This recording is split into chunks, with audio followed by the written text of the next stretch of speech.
They look so creepy, Liza said. If you look close enough, it looks like it's crying. Oh, don't be such a baby, I replied. Come on, we're going to be late for school. You know, I thought these statues used to be taller, she replied. Liza and I have been friends since kindergarten. We even have matching necklaces that she made for my birthday 3 years ago. A match set, she called them.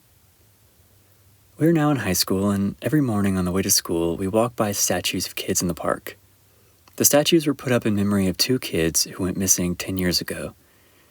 It's a way of letting the families know that they aren't forgotten and their memory will live on.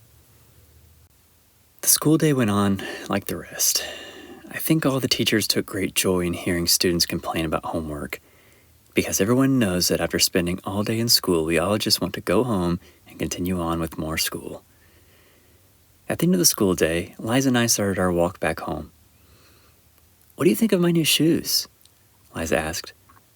They're very pink? I laughed. I should have known not to ask you about fashion advice, she sighed. We made it halfway home until I realized I left my math homework in my locker. If it were any other class, I would have just left it. Unfortunately, I'm on the verge of failing and need all the points I can get. We're halfway home, Liza protested. I'm not walking all the way back to school. It's fine, I said. Just head home and I'll go back alone. I retrieved my homework and restarted my walk home. Mom had to work late, so I ordered a pizza and started on my homework that made my walk home much longer than it should have. When am I ever going to need this in life? I thought. The next morning, I woke up to get ready for school. I started to walk to the kitchen for breakfast when I saw a police officer was in the living room talking with my mom. What's going on? I asked. It's Liza, Mom said. Her mother said she never came home last night. Have you seen her? Was she upset about something? My heart dropped and I could hardly speak. We were walking home yesterday and I forgot my homework. I had to go back for it, but she didn't want to go back and walk the rest of the way home alone. The officer gave us his card and asked us to call if we learned anything else about where Liza could be. My mom took the day off of work and drove me to school. I always thought of my town as being so safe. So safe that kids could stay out past dark without anyone having to worry. While driving past the park, I stared at the 2 statues that Liza found so creepy and felt tears beginning to fill my eyes. Mom, what if they don't find Liza? What if she ends up like those 2 kids that went missing? What if... Mom interrupted. Katie, stop worrying about what ifs. They're going to find her. As I walked to my locker, I could hear Liza's name being whispered through the halls. The principal began the school day, asking anyone who has any information about where she may have gone to tell a faculty member immediately, without worry of getting into trouble. A week went by without any new information. There were even news crews that came all the way out from the city to report on the disappearance as a way to get any tips on where she may be. Another week passed, and that's when I saw it. I was stepping outside to collect the mail and saw my necklace on the porch. I picked it up, but realized that I was still wearing mine. It was Liza's. I quickly grabbed the mail and rushed back inside. I was about to tell my mom when I glanced down at a red envelope at the top of the mail pile. For Katie's eyes only, the front of the letter stated. I went to my room and opened it with trembling hands. There were photos of Liza and I walking to and from school. The last photo was of Liza. She was walking alone by the park. My mom called the number on the card given to her by the police officer, and he arrived promptly. He looked through the photos and took them back to the police station, along with the necklace.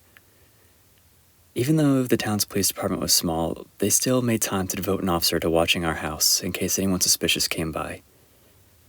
Weeks had passed, and Liza's parents were devastated, still out searching every day with no trace of their daughter. They even hired a private investigator from the city, which only ended in a large bill and no answers.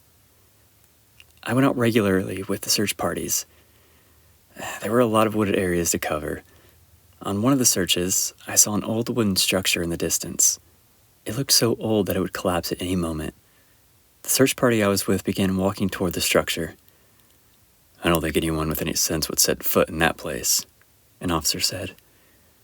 We walked closer when one of the dogs began barking to the west of us. "Over here," one of the officers shouted. The dog stopped at a pair of pink tennis shoes on the ground. I felt the tears filling my eyes after seeing them. The trail continued to the west as the dogs found her backpack half a mile from the pair of shoes. The trail ended with the backpack and it began to rain. Liza's mom cried but reluctantly left the woods with the rest of the search party. I tossed and turned all night. I had nightmares of that old wooden structure in the woods. I was inside looking around and could hear crying. I felt someone grab me and woke up from the nightmare. I thought I saw someone in my room. I rubbed my eyes and looked around the empty room and fell back asleep when I didn't see anything. The next morning, I woke up feeling as tired as I did when I went to sleep. I rolled over to check my phone and saw a red envelope on my nightstand. I also saw muddy boot prints leading to my window. Inside the red envelope, there were more photos. The first was of Liza in a low-lit room.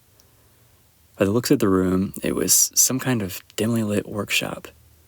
There were hammers, mallets, and chisels. The next photo was of some type of mixture. The next, the look of terror was painted on Liza's face. My hands were shaking as I reluctantly looked at the fourth photo. Liza was covered in the mixture from the previous photo. The fifth photo was of the park, where the two statues stood that we passed by every day to school. Except there was only one statue. The other one was missing. The final photo was a close-up of the single statue. It appeared to be crying. On the back of the photo was a note. "See you soon. There's nothing like a match set." Signed, the Sculptor.